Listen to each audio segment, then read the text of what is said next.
Hey, what's up, everybody? We're back. This is A2D Radio. This is the Vetted Show with Irving, Fryar, and Hollis Thomas. Listen, hit the subscribe button. Hit the notifications button. Come on in the room. Let's get it. What's up, my family?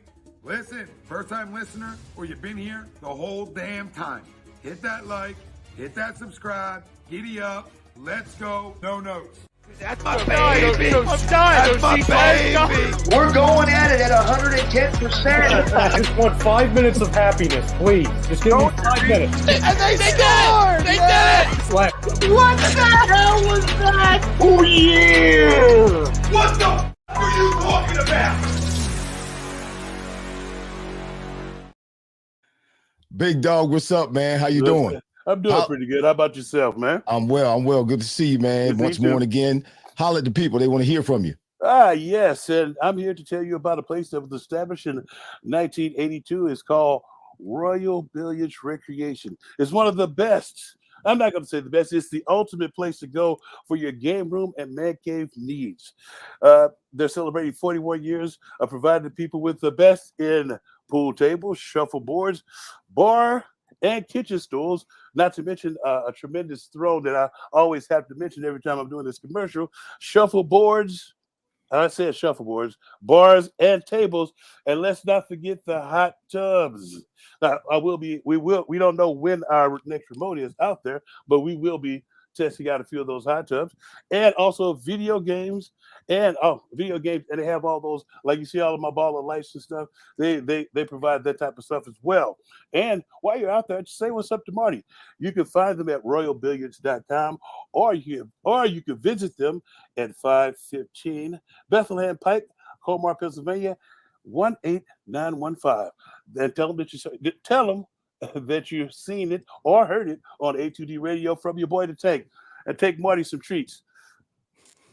Marty loves those treats. Yes. Marty's a cool cat, man. I mean, not cat, but he's a dog. When I say cat, I just call everybody cat. But also, listen, Carlino's is second to none. Italian food market, all the way out there, not all the way out there, but County Line Road in Ardmore. You got to see the family-owned business. Go see Pat, go see Angela. They're the two owners. This place is phenomenal. They got great wine. They've got great food, high quality Italian products that no one else in the United States has. Woo. And that's not even the best part of it. When you show up at Carlino's Italian market, they treat you and everybody else like you're somebody. And that's what matters, because everybody is somebody. Go to Carlino's. Carlino's Italian Market, County Line Road, Ardmore, Pennsylvania. And they have another one in Westchester. It's a larger one too. We just went to the County Line Road one. To the one in Ardmore. That's that's just the best, man. They I wish I lived closer. I'm serious. I wish I lived closer. Now we're gonna have to take treat you as a fellow big dog that day. And we had to take a special trip out to the one in Westchester. Okay. If you think the one in Ardmore is attended, the one in Westchester is let's see, it's like about 3 times the size of that. Put it that way. Get out of here. Yes. Well, we have to make a phone call then. Yeah. We had to make a phone call, bro. And before we start, I just want everybody to check out my T-shirt. Ralphie got what it was. Is Romoing. A lot of people know what Romoing is. Romoing is, and I said I was going to explain this to you on the air. This is what. Remember I told you I interviewed the tuna when I was doing the show with Josh Ennis. Right. Give him the screen, Ralphie, so he can see. So everybody can see the shirt. Give him the screen. Everybody knows about the Romoing. So in interviewing the tuna, Bill Parcells, about his book, and we asked him the question, "What made you quit?" And a lot of us, I remember when they were in the playoffs with Tony Romo as a starting quarterback, he wanted to take him off of being the holder too, because he was the backup and he was promoted to the starter. But he wanted to keep the reins. So in the playoff game, they're down right there for a chip shot field goal. He mishandles the ball and tries to run it in, and then he gets tackled. And this was the scene at the end of the game. Him holding on to his face mask, crying. And the tuna said that's what made him not want to come back and coach football anymore. Wow. That particular moment, I was like, wow, that little, huh? Wow. Yeah. He wasn't on suicide watch, was he? Who, the Tona? Yeah. Tona. No, Tony. Well, Romo. that was early in his career, so it was one of those things Okay. where, I don't know about you, but we said we was going to talk about the bye week, but it was one of the things that you remember in your rookie year when if you got to the Super Bowl, your rookie It year, right? was my second year we went to the Super Bowl. Yeah. My rookie year we went to the playoffs, and so when you go to the playoffs that those first couple of years, you start to think, I got time to give me a title. Right. Oh yeah. You think it's going to happen every year. You think it's going to happen all the time. This is the way it is. I mean, I come out of a successful college program. We were always playing for the national championship. I walk into the professional ranks. We're in the playoffs my rookie year. We go to the Super Bowl my second year. Yeah. I'm thinking this on a frequent basis. Yeah. Just think if you were Dan Marino and went to the Super Bowl and lost to Joe Montana your rookie year and never to don the Super Bowl again. Never got back again. Got back again. But that was one of the things I think he was thinking too, Tony Romo, because he was young at the time. Well, you know what? I'm not a fan of Tony Romo because he's connected to the Dallas Cowboys, right? And so, I really didn't know about that. I didn't pay attention to the Romo-ing because I don't want to give him any of my brain power and my brain time or any of that. Because what do you mean? He's the next thing. He's the next thing since John Madden. No, when he is doing the games live on CBS or ABC? CBS. When he's doing the games for CBS, he's supposed to be the color guy. When I hear his voice, I turn the TV down and I turn on WIP and I listen to Merle Reese and Mike Quick. I listen to the game that way via my phone and my headset or the radio or Siri through somehow, some way. I turn, but I can't listen to Romo because to me, his voice is irritating and he talks way too freaking much. He's always, prophesying about a play that's supposed to happen before the play happens. This is what they're going to do. That's what they're going to do. He's right sometimes, but most of the time he's not. And I don't prefer him. If I can say it that way, in a nice way. I just don't prefer him. So we don't listen to him. I don't want no Romo in my house. well, since you don't want Romo in your house, what is the agree to disagree question of the day? The agree to disagree statement today is the Eagles will win. And we talked about this last week. We were talking about the gauntlet, the next 5 games: Kansas City, the Bills, 49ers, Cowboys, and Seattle. Those 5 games, the Eagles will win 4 out of those 5 games. Do you all agree or do you disagree? I agree with that. I believe that the Eagles are going to win 4 out of those 5 and possibly all 5. Yeah, possibly all 5. But I think it's I said 4-1 because I think the human body can only take so much excitement. Right. And the mind and all, Yeah, it's like you go through this first one that we can get into whenever you're ready. Because I think once again I feel as though you're afraid of chubby Andy Reid. But you think I'm afraid of Andy Reid? The way you were talking about it, I was like, I have respect for him because I believe he is a good coach. He set his mark. He's been in the league now as a head coach. I think it's been 31 years he's been a head coach now. And, coming off these buys, as you and I were talking earlier, he's 27-4 in 31 years, which is doggone really good coming off of buys. A lot of teams stub their toes coming off of buys because for whatever reason, they get out of focus, they get out of rhythm. Guys get too much time off. I don't think it's really good for guys to take a whole lot of time off in the middle of the season because you lose your focus. You start thinking about other things and doing other things and getting into other things other than football. And that takes away from you getting back on the field and hitting the field running like you were the last game you played before the bye. So I'm not necessarily for the buys. When we had buys, our coaches didn't. We talk about that. Our coaches didn't trust us. You lucky you get 3 days in a row off because they're saying you're gonna get your week off, but it's gonna be chopped up, sucker. but then they'll be like you practice on Monday, yeah. but then it's like you have Tuesday, Wednesday, you have your normal Tuesday off, Wednesday and Thursday, but you got to be back Friday, and then you practice Friday, then you got the rest of the weekend off, but you got to be back Tuesday. Yes, like, sir. God. Yes, sir. Well, the Eagles, when they came back Monday, they had a walkthrough on Monday. I'm like, you had a walkthrough. I was talking to Britton Covey. You had a walkthrough. What do you mean? When we came back after our time off during the bye week, we practiced for 3 hours, full pass, full speed. Walkthrough. The funny thing is that when we came back, they were trying to run out of you whatever you got in you. Yes, sir. Yeah. They're getting all that out.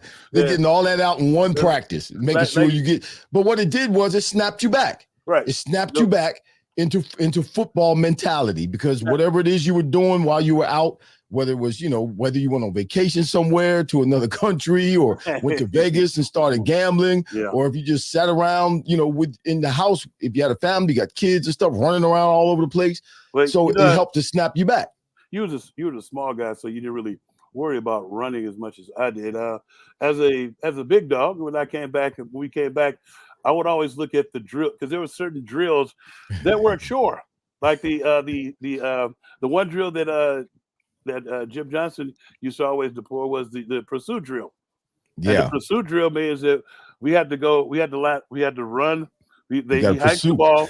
No, he hikes the ball and give it to one of them goofy ass kickers to run on the outside on the sweep. And so but this is the thing too, because this is where you have to have the coordination and be paying attention. Because if you so the pursuit drill starts like this, you'd be like, first group in, first defense out there. First defense out there.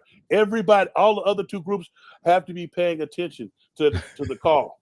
So when the call is called, it say ready, break. If somebody doesn't clap, he'd be looking at everybody. If somebody doesn't clap, he's like, no, start over. Over. See, it's different now. You can't even do that kind of stuff now. Let me start all over. These guys are going strike. We got a video commercial coming up. Yeah. Ralph?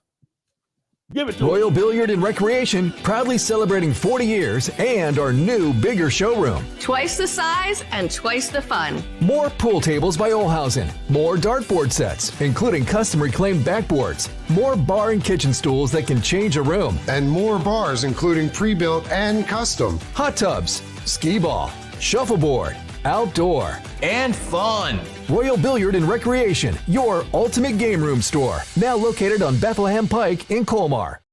In our family, food is our daily bond. My nonna, affectionately called Mama by many, found solace and joy in the kitchen, sharing her love through delicious creations. She turned her culinary passion into a flourishing business alongside her husband and sons in 1983. Celebrating 40 years is a testament to our exceptional team, friends, family, and beloved customers. With gratitude, we look forward to the future, expanding our brand to share the highest quality Italian food and wine nationwide. Our heartfelt thanks to everyone who has played a part in our story. Grazie mille.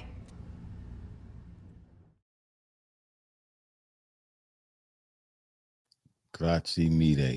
Nana. She said Nana, my Nana. I had a grandmother named, we called her Nana as well. Nana and her husband, Nicola, they started Carlino's back in 1983, and it's still being run by the family 40 years later. Good stuff, bro. So listen, before we bring Dawk on a little bit later on, and this is the week we have Dawk Talk on. Before we bring up, Dawk Talk is on. Yeah, no, it's not on yet, but it's coming. Hey, well, okay, so this is I was gonna run some stuff by you. Okay, run some stuff by me. Is this about the Kansas City game? Yeah, about the Kansas City game. Okay, run some stuff by me, and let's see if I freak out. Well, you're not gonna freak out. It's like I know you said he's a well prepared individual. I played under him for seven years, and I watched I played against him 2-3 times. So and playing against him and playing with him, you start to learn things, and he's a creature of habit. But the Eagles haven't beat him yet. No, the Eagles have beat him, but I beat him twice. Okay, you beat him. All right. All right. Yeah, so it's like when I say a creature of habit, I know he's not calling the plays now because this is what his first 15. There's a breakdown to where he gives you a bunch of little razzle dazzle stuff, and then the second or the third play, that if they get that far, it's going to be a play action fake where they try to hit you deep. They're going to try to get some big chunks. The first, as you know, the first 15 to get some, to get like try to get at least 21 points. Right. But when they're putting the first 15 together, if I can say this before you go into that, it's kind of a strategic thing where they want to see, they're doing things to try to see if you're still going to respond or react this way, or if you're going to do something a little bit different. So it's kind of a chess match between the offensive coordinator and the defense on the other team on both sides. When you go into the first part of the game, you got that first 12 or first 15 plays scripted. Now, what I have noticed this season coming up, the second leading rusher on the team currently right now is Patrick Mahomes with damn near 300 yards rushing. He's only been sacked like 12 times, but he's been running around. Yeah, he's been running around a lot. The one thing that stuck out to me was like 17 touchdowns with 8 picks. So it's like, I'm like, man, and they haven't been scoring like they normally have. But it's not totally his fault. A lot of drop passes. The guys, the receiver core they got, I think they thought it was the system more than anything. And also you have Matt Nagy calling the plays again. So with Matt Nagy, who was there first, then got a head coaching job and stunk in the other place. Now to counteract that, they're playing quality defense. Their defense is playing lights out. They only been giving up 15 points a game. So it's like, and like 1, 2, 3, 4, like four different guys. And I'm talking about defensive linemen. Have 5 sacks or more. Right. And Chris Jones he's a monster. He's a game disruptor. And he can line up anywhere on the line. Right. It's like when you go into this game, you have to know that they're going to play a lot of man coverage, which it plays into our hand, especially with the receiving core in which we got. But also, I feel like defensively, number 79, he lines up in the backfield every damn play. For them, every damn play. I watched that. I don't know I watched the first game of the season. And you're talking about on the offensive line. On their offensive line. Yeah, he's too far back. Yeah. He's way too far back. And that's how you know when it's passed. Okay. When it's not passed, he's up a little closer. But this is how bad it got in that first game. It got so bad in that first game. One of the commentators was like, when are they going to call that? He's like, I'm talking about it's egregious. That's how bad it is. And then the other guy down the guy who lines up in the backfield is Donovan Smith. Basically, what they did was after they won the Super Bowl, they got 2 new offensive tackles. Right. Both of their offensive tackles suck. But you know what? Both their offensive tackles last year in the Super Bowl, we thought going into that game, they were the weak spots in that offensive line, but we did not get to Patrick Mahomes at all. For whatever reason, our Sweat didn't show up. For whatever reason, Hassan Reddick didn't show up. They didn't put any pressure on Patrick when they had these, as you would call them, pigeons in front of them. Now the reason for that is, and I think that the side's going to do a little bit different. You have to give them something different to look at. I was talking to an offensive lineman. The offensive lineman said, "If I know where you're going to be every time, I don't have no problems. I'm not worried about nothing. I know where my block is at all times." If you look at it, I was watching all this past weekend when I was watching all the different plays and stuff, and I was like, I would run a draw right now because a lot of teams are lining both their defensive tackles in 3 techniques and leaving the middle open. On West, they're not lined up in the 3 and the 1 no more to give them a difference to look at. It's like you have to just take it back over, and that's the one thing. That's the one thing that I see that I feel like we would be a little bit different at. Because I think we're gonna blitz because we don't have the linebackers to stay with Travis Kelce. So we're gonna hit him with some clear and present danger. I feel so. It's that's why I feel like we're gonna win though. Because he's throwing 6 too. Yeah, you mentioned that. You mentioned Sean Desai. And you mentioned, hopefully, prayerfully, this is my prayer, and I want to see the same thing as you, that this bye week gives them an opportunity to maybe implement some things in terms of disguising pre-snap defensively and doing some different things, showing the quarterback something different, showing the offensive line something a little bit different, pre-snap, and then moving into something else. Because that's not what they were doing the 2 previous games. They were playing, I'm just plain vanilla, big dog, in the Washington game and in the Dallas game. They just lined those 4 up 85% of the time in the front, and they rushed the same spot. And those 7 were in the back, and they were in the same spot. They didn't even put the safety, stack them, pre-snap and go back to too deep. They didn't do any of that. They were just back there, and the offense was able to pick them apart. They knew exactly, because of the route combinations, they knew exactly where they were supposed to go and where the holes were going to be. And the quarterback, like Sam Howell, was able to pick them apart. They have to change that. They have to do something that's a little more creative, a little more innovative this week, because we're playing against arguably the best quarterback in the league. It's hard enough to fool him anyway if you're doing anything like that. Wait a minute. You're trying to disguise offenses. It's hard enough to fool him. He's seen pretty much most of it. So wait a minute. We got to do something. We played against the best quarterback. They said the best quarterback in the NFL is Dak Prescott. I knew I was Wait.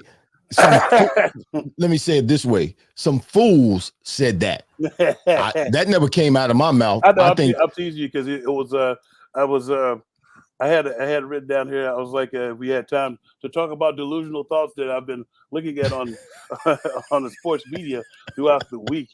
It's like they were anointing Dak as man. They're crazy. Yeah. Listen, Dak, again, I'll say it again. Dak's a punk. He all right, but that's a punk move that he made stepping out of bounds. Put your foot in the ground, get up the field, and get the 2 points because the team needed it. That's when you need to put your body on the line. That's when you put at a point like that. That's when you put the team. Like if he did what you just said, you remember the Super Bowl when John Elway, when it was like 3rd or 4th down, and he got it. He got it. He went and they hit him, and he flew like a helicopter. That's what Dak did a couple of weeks ago too. Yeah, but that's because it was do or die. Yeah. It needed to be done, and that was the same kind of situation for Dak. He needed to get those 2 points, not just for him, but for his team, and he came up short. Yeah. And he did, and he came up short for no reason, all on his own. You can't tell me he didn't know where he was on the field. He had been running for 20 or 30 yards already. He knew exactly where he was on the field. All of us know where we are on the field. When we get close to the sidelines, if I jump up in the tell me if I can jump up in the air and catch the ball and get my feet down, you're going to tell me I can't run up the sidelines and know where I am and not step out of bounds? Come on, man.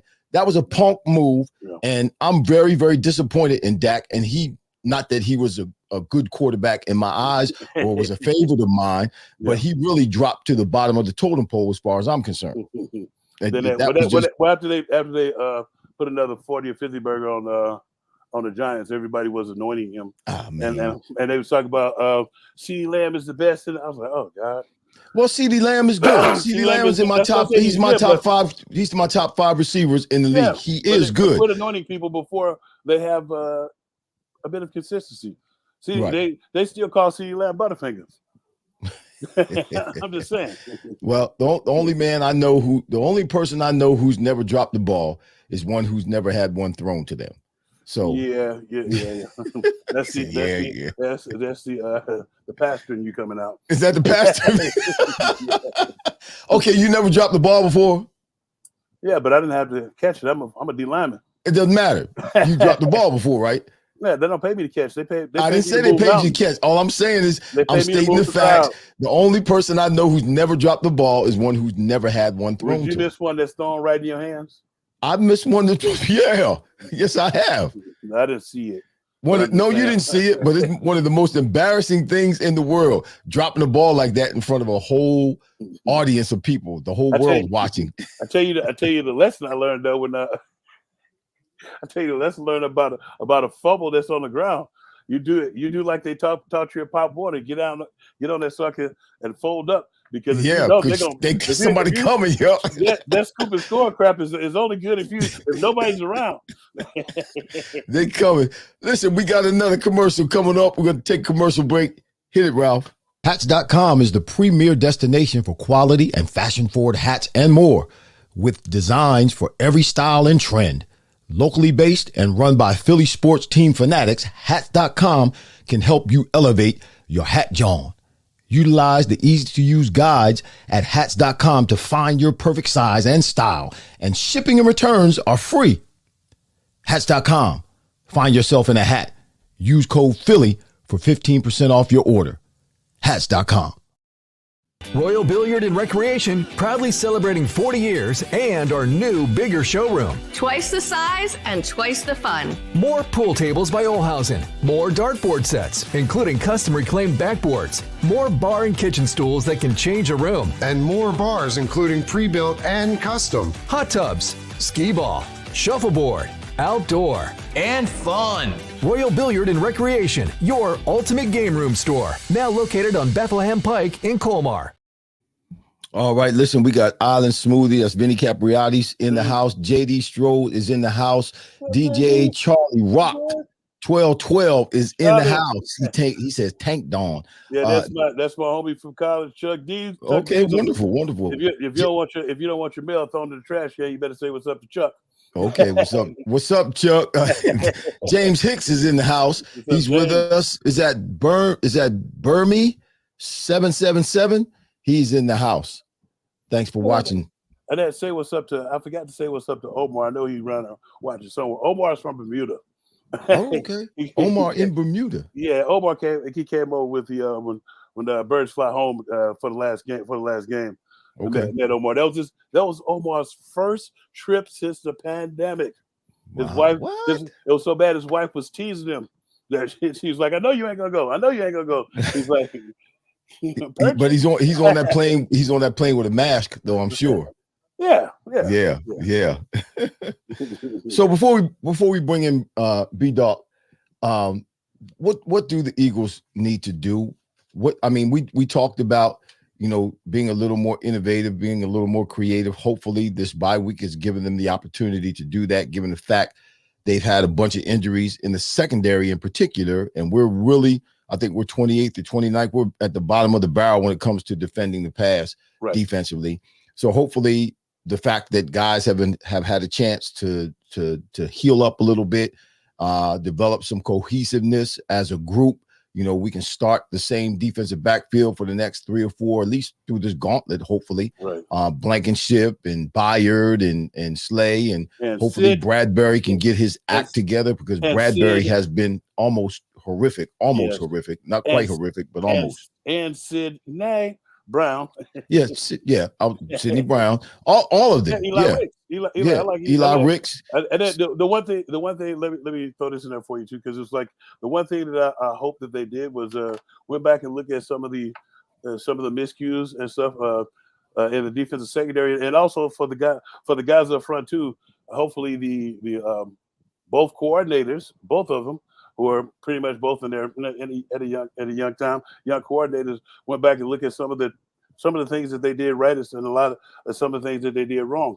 But just keep that winning attitude. I like the fact that there's always a plan, and somebody just said it in here where the teams, young players, and the characteristics of forgetting about the last play and moving on. And I think that's one of the main reasons why we get in the W's that we get now is because they're not dwelling on getting toasted or something, dwelling on the drop pass or dwelling on missing the block. We need you for the rest of the game. That's the one thing. The one thing that I love about the way they continue to come back and they fight until the very end. You can see nobody's giving up anything, and that's what we're 81 team, and it's not by mistake. It's like everybody's coming giving us their best. It's like when you look at it. When I was playing, it was one of those games, and I think you were part of it. When the Super Bowl champion Green Bay Packers came in here to Veterans Stadium, and we beat them 10-9. Mm-hmm. There was pure jubilation on the field because they were the Super Bowl champs. Right. It was like that was a real barometer to see where your team, a team that was in the Super Bowl the previous year, that was still pretty much intact. And once you realize that's what you're getting each week and how young of a squad, and there's a few new parts in there, I was like, I couldn't ask for anything more than being 8-1.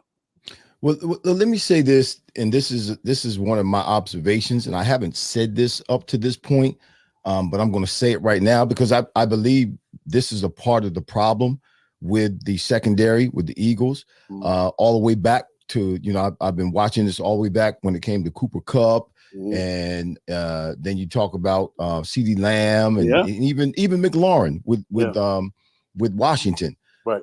Some of our guys, some of our defensive backs, I'm not going to mention any names, but as I watch them, and I'm not watching the film, but I'm watching it replayed how we saw it on TV. Right. They can't cover. They can't cover. If it were me and I'm in the slot and I got this one of those cats, I'm killing him because I've seen them stumble. I've seen them fall, not even trying to bump and run, but just trying to change directions. So some of the problem that Desai is having to deal with, or having to, come up with a scheme to help at least put a Band-Aid on it or protect them from something major happening, is the fact that some of these guys that particularly are trying to cover slot receivers, they're having problems in coverage. Not that they don't know what they're supposed to do. They know what they're supposed to do, but physically they're not getting it done. They're not getting it done. And I don't know if them getting better at it is going to take place as quickly as we would like to see it get done. Do I think they'll get better? Yeah, I think they'll get better. But right now, we've got guys who are struggling to cover guys. Why do you think, again, a quarterback like Sam Howell is hitting McLaurin or Dak Prescott is hitting CeeDee Lamb? They're wide open. Yeah. We got 7 guys back there covering the pass, and they're wide open. Why is that happening? Because we're having problems covering. That's why they have to play zone, because they can't play man and hold up. Right. They just can't play man and hold up. That's something, in my opinion, by way of my observation, that needs to be addressed. And if they don't address it, we're going to stay in the basement when it comes to defending the pass as a team, the Eagles team. Yeah. And I think they'll do better at covering. I think as the season goes on, then they get a better understanding of the defense because but it doesn't matter if I understand, Big Dog. I can understand it, but if I can't get my hands, if I'm supposed to jam him and slow him up, and I can't get and I miss him all the time, that's a problem. Yeah, it is a problem. That's a problem. I see them missing. I see them even they're playing off. They'll play off and then try to change direction and stumble and fall, or stumble, just changing direction. Yeah. I'm like, what are you doing? My bad. Omar just alluded me that the Bernie 777 is Omar. Is that Omar? Yeah, that's Omar. Oh, okay, that's Bernie 777. Yeah. Oh, it does say Omar. Yeah, he says Omar. Okay, Omar. How to you, brother? Sorry about that. Don't shoot us. Innocent mistake. Thanks for being on today. Yeah. So yeah, the Chiefs, their offensive line has only given up 12 sacks so far, which is decent. If you look at their offensive line, the one thing that you can say about the offensive line is the interior 3 they're good. Solid. They're solid. But they 2 offensive tackles, they're toast, pigeons. And that's where we should be able to excel.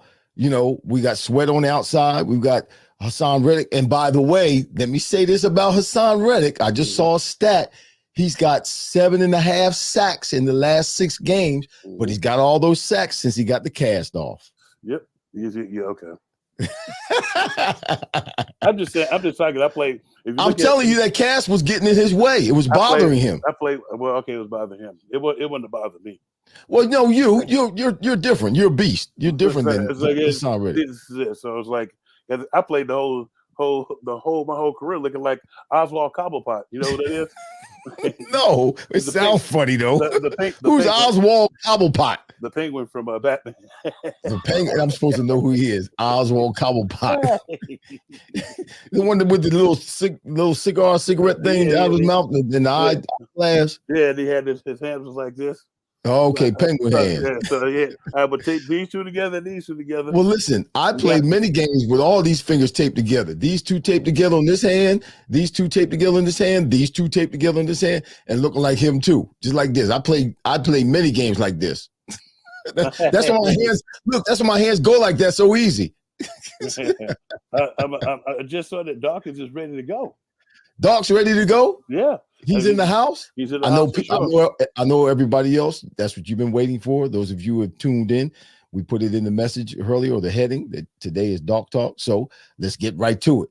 Let's bring him on in, y'all. It's time for Stay tuned for Dawk Talk, featuring Hall of Famer Brian Dawkins, brought to you by Royal Billiard Recreation, Carlino's Italian Market, and Philly Sports Trips. There he is, Sanford. What's happening, good people? Sanford and Son. He got Sanford and Son. What's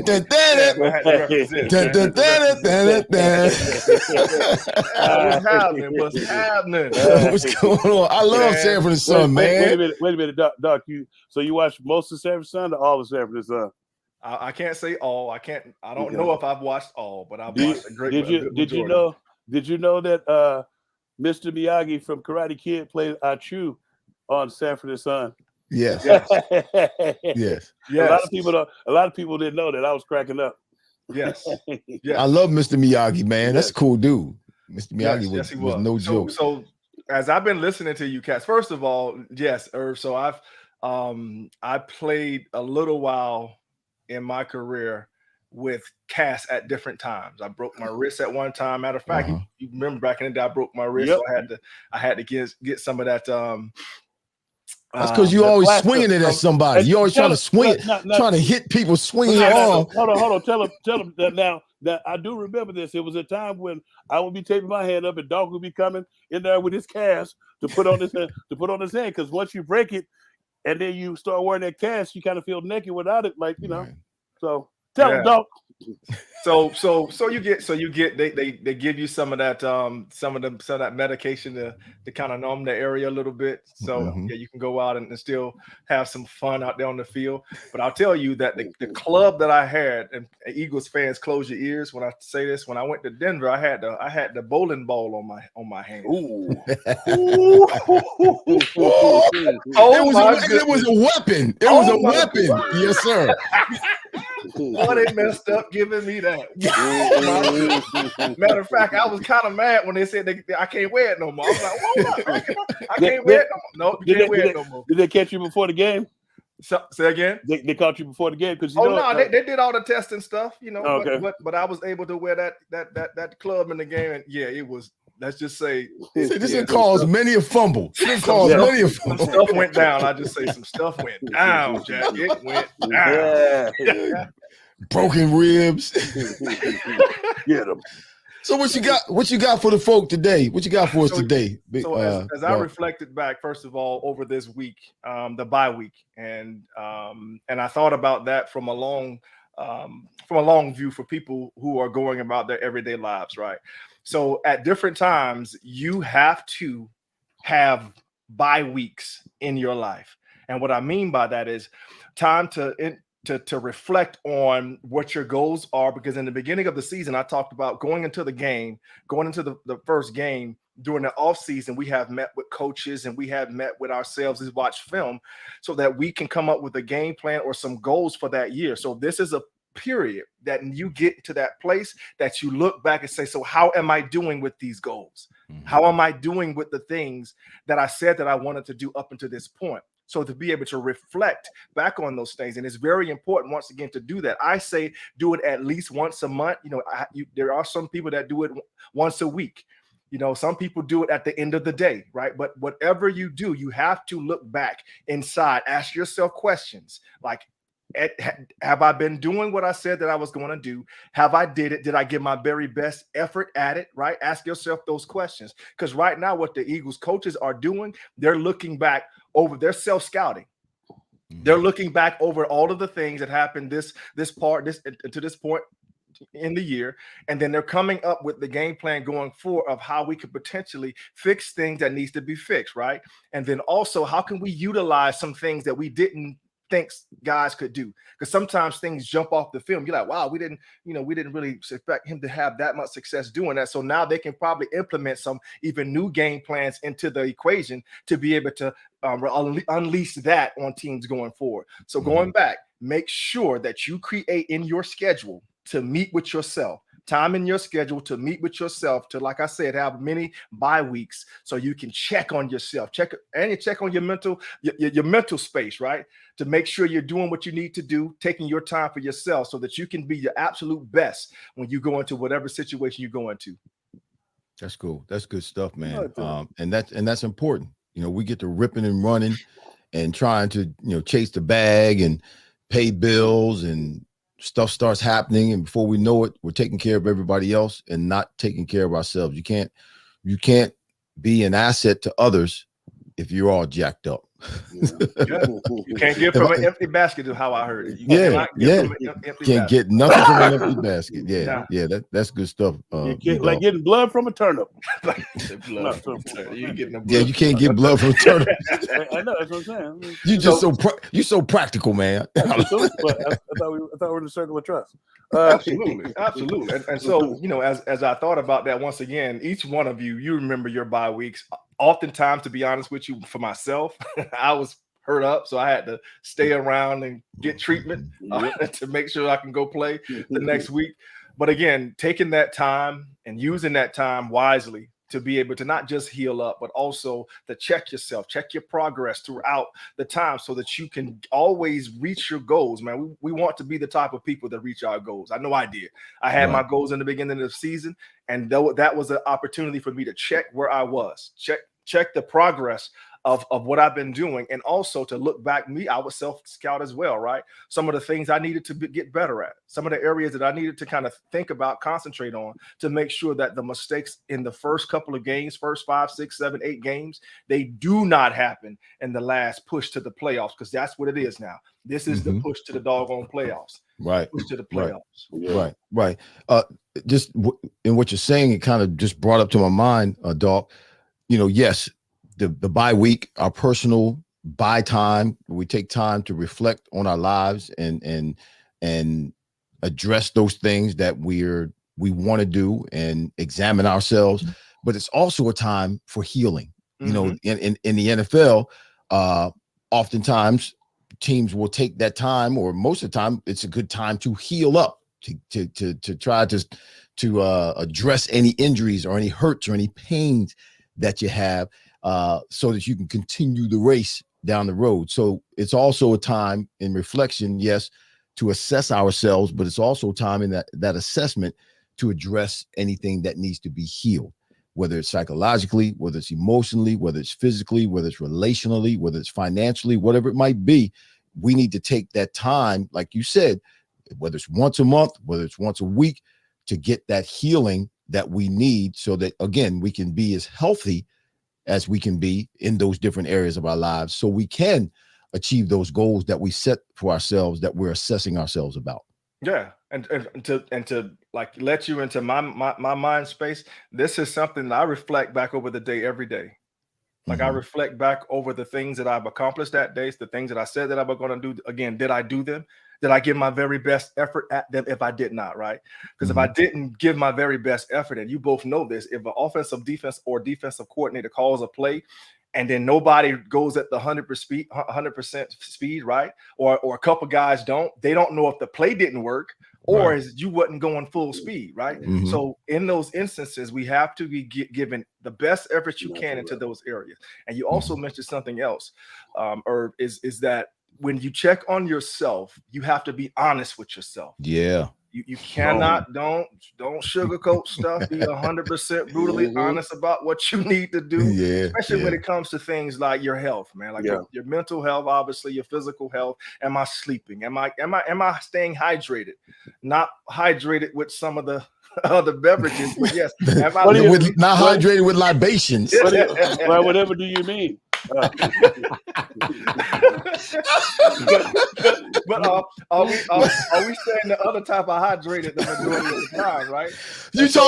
Big Dog talking about inebriated. He ain't talking about hydrated. That's what I say. Not them type of hydration. So, it took everything in me not to spit that out. He's like, stay hydrated, and I mean a real hydration. Hey, whatever do you mean? But again, when you begin to look at yourself from that perspective of checking yourself from that mental perspective. Am I getting the rest that I need? What about the hours of sleep? Is it quality sleep? Matter of fact, I just did a sleep study, another one of my sleep studies. I sleep with a sleep app, right? So do I need to get one of those so that I can get some quality rest at night, because your body recovers when you're sleeping and resting. Right. So all of that stuff is so important, because when you do not do this, listen to me, when you do not do that, what your body is running is on everything is a 911 emergency. Everything. Your body is running in absolute stress mode. And if your body's operating in stress mode, like, you're speeding up the clock and the cycle as far as your age is concerned. Don't know if you knew that or not. Like, you're literally speeding up the clock. And then you could potentially be damaging this awesome thing up here with cortisol and the like. I'm not going to get too deep in some of this stuff, but it's very important, once again, to get that rest, to make sure that you are recovering every day by staying hydrated in the good way, right? So that you can then, once again, give your absolute best in whatever you're in, like Irv was talking about, whether it's for your relationships, your business, your office, whatever the case may be, your absolute best. Why? Because you have been constantly checking in on yourself, and you have let nothing slip by because you were honest with yourself. That's awesome stuff, man. That's awesome stuff. Big dog. Yeah. Sorry. I'm done with you, man. I'm done with you. I'm done with you, man. I'm done with you. I'm hydrated. Delicious. Dog, he ain't heard nothing you said. He ain't listening to nothing you said. I was listening. He did. He just not in that hydrate mode. No, he being Hollis. He being Tank. That's all. That's why I love it. That's why I love it. Yes, sir. Hey, that's my dog. That's my dog forever. Hey, Doc, we went to battle a few times in Kansas City to get together. Yes. A lot of people, I probably don't even remember you remember the Thursday night game we played? We still had Carlos Emmons. Yep. And they had Priest Holmes. Yep. What was your most? What did you remember about that game? Because they were highly talented. They had like the #1 offense in the NFL currently, and we were still young. We were kind of still young pups. Yeah, that I had to do my best, or excuse me, I had to game plan and get my game plan of how I was going to go up against Tony Gonzalez. Yeah. So that was yeah. So that was that week. I remember that. Yeah, I was watching film because I know at some point I was going to have to go against that beast. Yeah. So how did it turn out? We won, sucker. Come on, man. Get that rub, Chump. We whooped them like I'm just asking for the people. This is a content oriented show. So I want the people to know. We beat them like a rented mule. Now you said something during the Dawk Talk about doing everything 100 miles per hour, and not worrying about if the play is called for you or not. And that was one of the things I learned with when we were playing with Jim Johnson. I don't know if you remember, it was one day I was looking at all the blitzes and stuff up there. I was like, well, hell, I ain't doing nothing but holding somebody up for them. And so he actually set me down and explained everything to me about the blitzes. That just what you said, if everybody comes like they're supposed to, this is who we're expecting to come free. But everybody on the other side is not going to always do their job. Yep. And you never know whose shining moment is going to be. It's like that. Like when I send a max blitz, a lot of people be like, "Man, I'm just a decoy." No, you're not, because everybody's not going to be able to pack her down. When they pack it down, if you do exactly and pay attention to detail, exactly your job, you will come scot free. I told Irv that one time when I finally started to. That's when I started to learn what everybody else on the defense did, and learn more what I could do. That's what I was saying, that this week with Desai, they could learn more what they could do, and they could play faster. Yeah. What we seeing now is them. They know the defense, but knowing the defense and knowing the defense is two different things. Yeah, anticipation. Stuff. Yeah. Well, it's to that point, man. I mean, we're talking about Jim now, so a lot of stuff is not coming back. As soon as you say the late great Jim Johnson. So one of the things that we used to do ad nauseum sometimes is gap responsibilities, to make sure when you're blitzing that you're blitzing at specific angles. Yep. Mm-hmm. Not too tight, but he wants you in the outside A gap. Yep. Right? There's a difference between the inside and the outside. And it's a small little gap, but he wants you on the very edge of that outside gap. Why? Because if you have two guys wrestling in close proximity, one offensive lineman can block two, and we don't want that. So you want to have your spacing. So to your point, Tank, if you're not going full speed in your hold, then that guy will be able to then slide off and block you, and just get a hand on you. Or like you said, he may look down and see that linebackers down, and he want to jump out real quick, and you're doing your job, and you get the easy sack. Yeah, and the funny thing is when you said that triggered, he was like, that's why when he was like, trim the fat. It's like when you're in a looper, trim the fat. It's like a lot of times you will be the second blitzer. So they want the first guy to hit the inside part of the blocker to knock it down. And as a looper, when you loop, it's like something. One time, so keep it tight. Trim the fat, because it was one time we were doing one blitz that we were putting in there. We got it from the Ravens, and this will crack you up because it was Trot. It was me, Corey, and Trot. So we went out to practice it, and so Trot did it like he saw it on film. But it was when we first put Mackay in, not Swim Mackay. Yep. So me and Corey did it was Isaac's Mackay.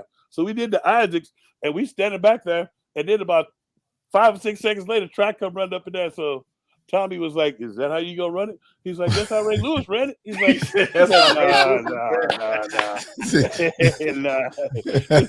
He said, "You take one step back and you come." He said, "We'll be the hell out of your way." But that's what... Good memories, bro. Always good. Yes. So Doc, before we let you go, man, not to cut everybody off, but before we let you go, there's a question that we ask every week. It's called the Agree to Disagree. This is A2D Radio, and that's what A2D Radio stands for, Agree to Disagree Radio. We always have a statement, and we ask the people to agree or disagree. So, the Eagles are going into what some of us are calling a gauntlet. The next 5 games, they got to play KC, Kansas City, got to play the Buffalo Bills, they got to play the 49ers, then the Cowboys, then the Seattle Seahawks in Seattle. And the statement is that the Eagles are going to win 4 out of those 5 games. What do you think? I think that there's a great possibility that they do just that. 4 out of the 5. It's going to be hard to win all 5 of those. But if they do what we've been talking about during this bye week, and then guys who have been in the bye week, I'm hoping that they have been in conversations, especially in the secondary, that they've been doing some things together. So sometimes you don't have to go off to do stuff. You can come, hey, let's go watch some film together on Saturday or something like that. I hope they've been doing something like that so that they can get on the same page as far as calls and checks are concerned, so that can potentially give the defensive coordinator probably more courage and more confidence, not courage, but more confidence to call more things instead of just the base that he's been doing. Because I believe that's one of the reasons he's been calling so many base, not so many blitzes. Why? Because anytime if you don't communicate in the secondary and you're calling blitzes, there's probably going to be someone running wide open, scot-free. And in the NFL, those quarterbacks don't find them 100% of the time. So that's my hope, that they've been getting together, having those conversations. And if they have been doing that, absolutely. Those 4 out of 5. All right, listen, y'all heard it here on A2D Radio, vetted with Hollis Thomas and Irving Fryar. Brian Dawkins, the Hall of Famer, said 4 out of 5 in the next gauntlet. Yeah. Anything else from you, Tank? You want to say anything else to B-Dog? Before we let him go? Love you, man. I'll see you later. We'll see you later. I have more next time. Okay, right on. Yeah. All right, Brian. Thank you, brother. Love you, man. Appreciate you. Same here, all right. Love you. Yes, sir. See you next time. Listen, Dawk Talk brought to you by Carlino's, Royal Billiards and Recreation, and Philly Sports Trips. I got to do here, Big Dog, real quick. Really? In 2018, Eagles legend Brian Dawkins, who was just on with Dawk Talk, he was inducted into the Pro Football Hall of Fame, y'all. He was to commemorate that moment. B-Dawk, he designed and launched an exclusive collaboration with Bowman Bill Hat Company. Yeah, it's America's oldest hat maker on hats.com. Brian's love for hats and the Eagles were on proud display in Canton, Ohio. And now you can find yourself in that same iconic Hall of Fame fedora. Yes, you can. Just go to hats.com, search Brian Dawkins, and use the code Philly for 15.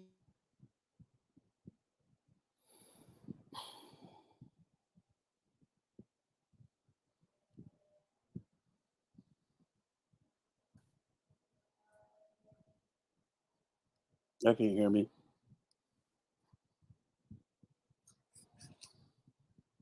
What'd you do?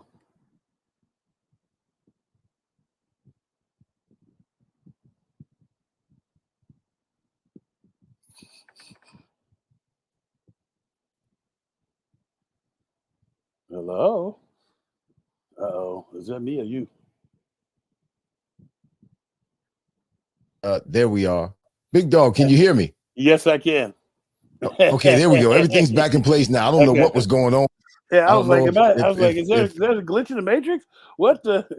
Well, there was a glitch. I don't know what was happening, but we got it unglitched, and we're back. We're back. That stuff. I mean, this stuff happens, man. When you're doing virtual stuff like this, it happens. You just sometimes it works, and sometimes it just does its own little thing.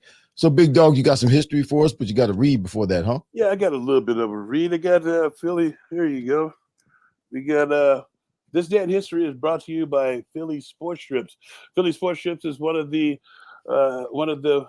best at providing your tailgating and fan experiences for Philly sports. Not only do we do the Birds, but we do the Phillies, we do the Flyers, the Union, the Sixers, and everybody.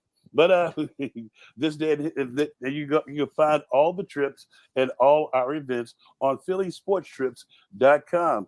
And today is November the 16th, 2023. It's the 320th day of the year. There's only 45 of these puppies remaining, man. Man, 15 days until the 30 days before 25 days of Christmas, man. So, 20. Thanksgiving is like in a few days. Yes, my gosh. Yes. Going to start off with national holidays. Today is Guinness Book of World Records Day. Well, Guinness World Record Day. It's also Fast Food Day. It's Button Day. Every day is Fast Food Day, man. It's like a useless stuff day as well. Today is like one of those days where you go up and down places that have garage sales, and the people are selling their useless stuff. It's World Pancreatic Cancer Day, and it's also Philosophy Day. Oh, wow! And it's Lung Cancer Day as well. Lung Cancer Awareness Day. Yes. And we got to add some events here. Starting back in 1801, the very first edition of the Evening New York Post came out. Okay. It's like you remember way back in the day, there was a morning paper and an evening paper. There was morning news and evening news. So the paper boy was paid plenty. In 1841, the life preserver was made out of cork. It was patented by makes Napoleon. Sense. Gorin. It was patented by Napoleon Gorin. They probably had cork bobbers, fishing bobbers, before they had cork life preservers. Yeah, probably. You got to go to 1914, and the Federal Reserve Bank system was formally opened. 1938, LSD came into play. Yeah, it was synthesized by the Swiss chemist Dr. Albert Hoffmann at the Sandoval Laboratories in Basel, Switzerland. Frying people's minds. They were frying people's brains. Yeah, he went on he was getting pissed because everybody else was enjoying his drug, so he went on a 2-week bender. Wow. It's also in 1960, the United States Marshal down in New Orleans, Louisiana, escorted 6-year-old African American girl Ruby Bridges to an all-white public school to start, because she was getting death threats and to start against the riots and stuff. It was the segregation of school. Right. Then we go to 1982. This has to do with us. This is when the agreement was reached, ending a 57-day football strike. And then in 1998, Monica Lewinsky signed a book deal What you think the book was going to be about? That dress, that fatal dress, Yes, about sir. her affair with United States President Monica Bill Lewinsky. Clinton. Yes, I did not have sexual relations with that woman. Yeah, a couple of quick birthdays here. 1963, tennis player Zena Garrison. 1964, Doc Gooden. 1967. Lisa Bonet, 1981, my boy OC and OC Yor. That's what I have for you for this day in history of Hollis Time. It's brought to you by Philly Sports Strips. If you're looking for Philly Sports Strips, go to phillysportstrips.com and tell them that the tank sent you. You heard it on A2D Radio. Yes, sir. Philly Sports Strips. Listen, what's up? So give me your prediction for Monday night. I believe this is going to be Jalen Hurts and that offensive. I mean, the team in itself, in its entirety, its biggest challenge this year. Obviously, defensively going against Patrick Mahomes, they seem to have gotten a little bit better on that offensive line. They still got a couple of pigeons, like you said, on the outside, but they're a decent offense. Right. Don't really have any wide receivers. Kelsey is the major target. So it shouldn't be a big problem for them. But we went through the same thing with CeeDee Lamb and Dak Prescott, and there wasn't much of a running game with Dallas, but we still had problems defending it. So, and obviously Patrick Mahomes is a better quarterback and more qualified quarterback than Dak Prescott. So he could cause us some problems more so because of our secondary. But defensively, I mean, Spagnuolo, that cat is doing something different. They're totally different than what we saw in the Super Bowl. They were doing zero blitzes and just coming. They were showing it and coming.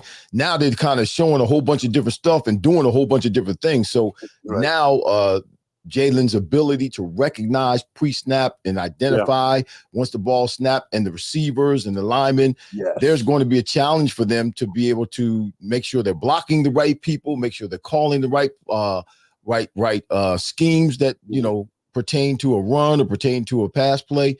Make sure you run the right route. You're identifying whether it's a blitz or whether it's a zone, whether it's a man, because Spags he does things differently now. He makes you think that he's going to do what he was doing last year, but then he does something else. So it's going to be a challenge for our offense in particular, because this defense that they have is not the same as last year. Can't go back and watch the film and think they're going to do the same thing. It's going to be different. But I believe the Eagles will pull this one out. Yeah, I think they're going to pull this out. The one thing that I said that everybody was talking about, Kelsey's not the same Kelsey as before. Kelsey's not Kelsey's not the cheetah.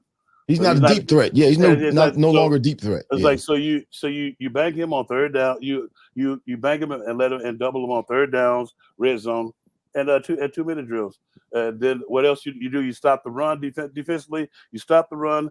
You got to put pressure. You got to put pressure on Patrick Mahomes, and then get off the field on third down. The one thing that I know that they keep drives alive and stuff is when he pulls the ball down and run it. We have to get him on the ground. Just a couple of times, hit him and make him throw the ball off cue or off kilter. I think offensively, we coming out and we're gonna try to prove a statement. I think we're gonna try to keep them off the field more this time than we did last time. I think. And convert third downs. Yeah, we're first in Philly's offense is the Eagles' offense is number 1 in the league in converting third down. Third downs, and I think we were a lot better than we were last year at stopping third and longs defensively.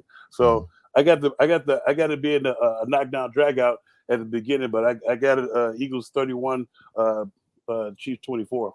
I was going to say the same thing. That's the same score I had in my head, 31-24. Well, I was I'll go 31-17. No, we can say the same. Great minds think alike, bro. Yeah, it's like I feel like they might get that cheap touchdown late just because I don't think I think the switch of not having Eric Bieniemy as the offensive coordinator. Like Patrick Mahomes is a great quarterback, and he's gonna get his. That's what I've been watching him all season long. That's what I've been seeing from him. He's going to get his, and he's gonna out. That's why he's got so many yards rushing. It's like when the guys start missing the passes and stuff, and he doesn't have, and his security blanket is not open, he pulls the ball down and runs. It keeps the chains moving. Right, and he'll throw the ball while he's running as well. He does that too. Yeah, but if the guy's not catching the passes, he's just going to get the first down. It's like, yeah. And so, but the one thing that I don't know if they're going to use is the Prosecco kid. I don't know why they don't use him more, because he's an angry runner, and but they don't use him like they're supposed to. Right. So I feel like Andy's going to outdo himself, and this will be we're going to kick their fronts in. It'll be a good win, but this gauntlet that we're entering into, the Eagles are entering into, people talk about, okay, this is a rematch of the Super Bowl of Super Bowl 57. It is. It's a big game, and this game is bigger than the Dallas game. But the Dallas game was the biggest game when we played that 2 weeks ago. That was the biggest game of the year. This game is even bigger than that. Yes. The Bills will be bigger than that. Every game they go to or play in this next 5-game streak or 5-game series, every game gets bigger. Yes. Every game gets bigger. So it's going to be interesting. I'm excited to see how they handle this, how they come out of this, and see if they're able to rise to the occasion and then maintain that level of not just consistency, but intensity. Because they're going to have to maintain, like you said, they're human. Are they going to be able to maintain that level of intensity on through the Seahawks? We'll see what happens. See what happens. Well, y'all, that's it. We'll be back next week. A2D Radio. This is Vetted with Irving Fryar and Hollis Thomas, Big Dog. We'll see you all back here next week after an Eagles victory over the Kansas City Chiefs. Damn, skip. Andy Reid, you're going down.